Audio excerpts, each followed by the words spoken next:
Dear students, आज की class में पढ़ने वाले हैं क्लास 1 से 3rd चैप्टर जिसका नाम है द डिसओबीडिएंट किड। ये कहानी बड़ी अच्छी सी है जिससे आपको कुछ सीखने के लिए भी मिलेगा कि अगर हम बड़ों की बात ना माने, उनकी आज्ञा का उल्लंघन करें तो किस परेशानी में हम फंस सकते हैं। तो चलिए पढ़ते हैं इस कहानी को और सीखते हैं कुछ।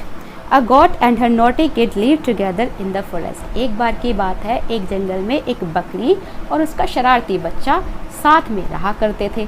अब यहाँ पर एक वर्ड आया है नोटी, जिसका मतलब होता है शरारती, और टुगेदर का मतलब होता है साथ में, लिव्ड का मतलब होता है रहते थे। ठीक है।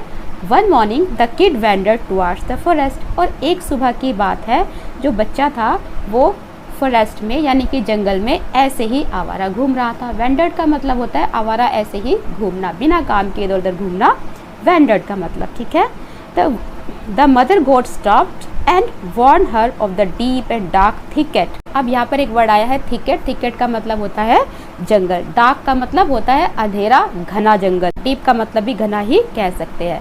तो जो मदर गोट थी उसने अपने बच्चे को रोका और चेतावनी देते हुए ये कहा कि जो जंगल है ये खतरनाक है, बहुत ही घना है। She also told the kid about the beast that dwell there. और साथ ही साथ मदर बकरी ने ये भी बताया कि ये जो जंगल है इसमें कितने खतरनाक जानवर बसते हैं। अब यहाँ पर एक वर्ड आया है बीस्ट। बीस्ट का मतलब भी जानवर होता है और ड्वेल्ट का मतलब होता है बसते थे या रहते थे। It is not safe for a kid like you to go about the forest all by yourself. और साथ ही साथ ये भी समझाया कि तुम्हारे जैसे बच्चे के लिए बिल्कुल भी सेफ नहीं है, सुरक्षित नहीं है कि तुम इस जंगल में ऐसे ही आवारा इधर उधर घूमते रहो अकेले बिना किसी के। Yes, mother, the kid said and promised to stay inside while her mother went out to gather food. अब यहाँ पर एक वर्ड आया है promised। promised का मतलब होता है वादा करना, stay का मतलब होता है रहना, inside का मतलब होता है अंदर, और gather का मतलब होता है इकट्ठा करना। ठीक है। तो बच्चा कह तो देता है कि हाँ हाँ मम्मी, बिल्कुल मैं इस बात का ध्यान रखूँगा और मैं वादा करता हूँ कि मैं घर के अंदर ही रहूँगा जब आप खाना ढूंढने जाओगी। ठीक है। The kid was playing outside and he thought. अब बच्चा जो था वो घर के बाहर खेल रहा था और उसने सोचा, क्या सोचा देखते हैं। What could happen if I were to go out into the forest.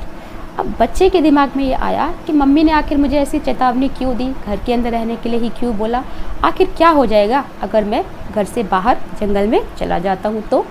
A little further should not worry. और थोड़ी सी देर के लिए अगर चला जाऊँगा तो उसके लिए इतना परेशान होने की बात तो है नहीं। And so it ventured into the thicket all by himself. अब यहाँ पर एक वर्ड आया है वेंचर्ड। वेंचर्ड का मतलब होता है चल पड़ना। ठीक है। तो वो चल पड़ता है घने जंगल में अकेले अपने आप। हिमसेल्फ मतलब अपने आप से। Soon it turn dark and the kid wanted to return home. अब सून एक वर्ड आया है, सून का मतलब होता है जल्द ही, डार्क का मतलब होता है अंधेरा हो जाना, वांटेड का मतलब होता है चाहता था, और रिटर्न का मतलब होता है वापस आना। तो जल्दी ही अंधेरा हो गया और बच्चा जो कि पूरा दिन बाहर जंगल में घूमता रहा, अब वो चाहता था कि मैं वापस घर आ जाऊं।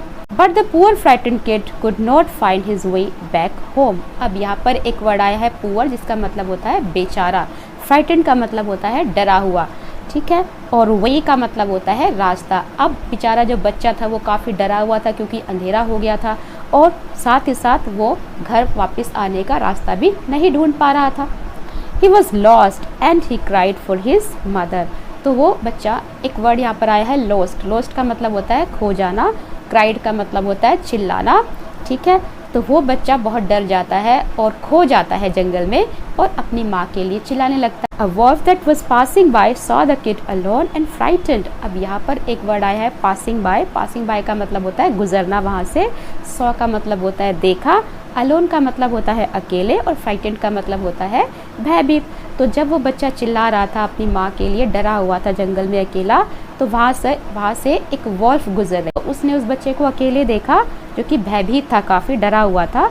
But before he could pounce upon the kid. एक वर्ड आया यहाँ पर पाउंस। पाउंस का मतलब होता है झपटना, उछलना। बट इससे पहले कि वो बच्चे पर झपट पाता, उसका शिकार कर पाता, उसको खा पाता, his mother came with her friends and the shepherd's dog.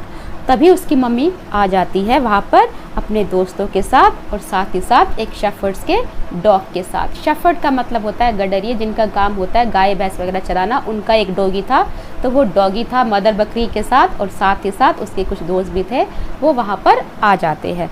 Together they scared the wolf away, और मदर बकरी, उसके फ्रेंड और साथ ही साथ जो शेफर्ड का डॉग था, उन सब ने मिलकर उस वॉल्फ को वहाँ से भगा दिया, डरा दिया। एक वर्ड आया है स्केयर्ड, स्केयर्ड का मतलब होता है डरा देना।